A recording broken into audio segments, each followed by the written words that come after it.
국민의 고금리 대출자의 부담을 경감하기 위해 2021년 7월 7일부터 대부업법과 이자 제한법상 법정 최고금리가 24%에서 20%로 낮아진 사실을 다들 알고 계신가요?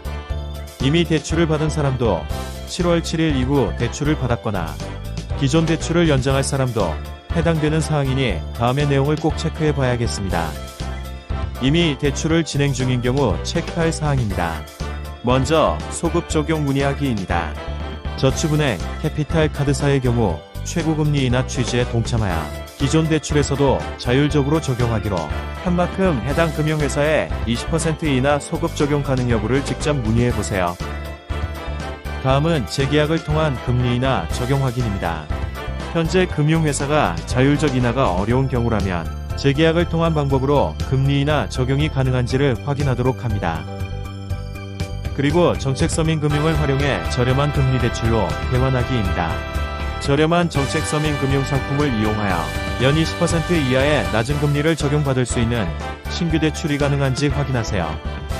만약 본인이 2021년 7월 7일 이후 대출자에 해당한다면 다음을 꼭 확인해주세요. 7월 7일 이후 연 20%를 초과한 금리를 수취하는 것은 모두 불법입니다. 이때 이자율은 선이자를 제외하고 실제로 받은 금액을 원본으로 하여 산정하며 대부와 관련하여 지급한 금액은 명칭과 관계없이 모두 이자로 간주합니다. 대부업체 또는 사채업자가 중개수수료를 요구할 경우에도 이 역시 이자에 포함하여 연 20%로 계산해야 합니다.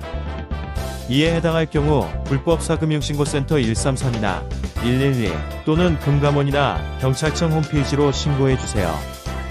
연 20% 초과분은 무효이므로 채무자는 반환을 청구할 수 있습니다. 반환 청구 소송이 필요할 경우 법률구조공단에 무료 지원 사업을 신청할 수 있고 불법 추심으로부터도 보호받을 수 있습니다. 금융감독원 133이나 법률구조공단 132로 무료 소송 지원 사업을 문의해보세요. 기존 대출 연장이나 신규 대출 또한 어려운 경우에는 서민금융진흥원의 정책서민금융상품을 이용할 수 있습니다.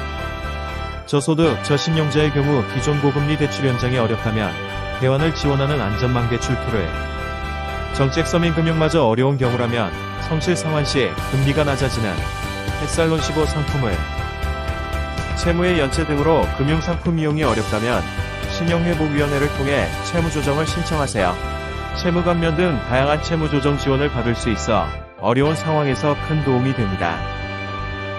최고금리 인하 정책에 따른 저신용층의 어려움 해소를 위해 서민금융진흥원이 적극적으로 지원하고 있는데요. 서민금융진흥원은 정책서민금융상품 정보 제공뿐만 아니라 체계적으로 단계별 맞춤형 지원 체계를 구축하여 금융회사와 연계한 맞춤형 대출 비교 서비스도 제공하며 이용이 어려운 분들을 위한 신용회복위원회 채무조정 및 지자체 복지 서비스 등으로 연결시켜주기도 합니다. 금융사각지대를 없애기 위한 서민금융진흥원의 다양한 노력에 마음이 놓입니다. 오늘은 대출 부담을 줄이는 최고금리 인하 정책에 대하여 알아보았는데요. 대출 금리 부담으로 어려우시다면 반드시 확인해 보셨으면 좋겠습니다. 지금까지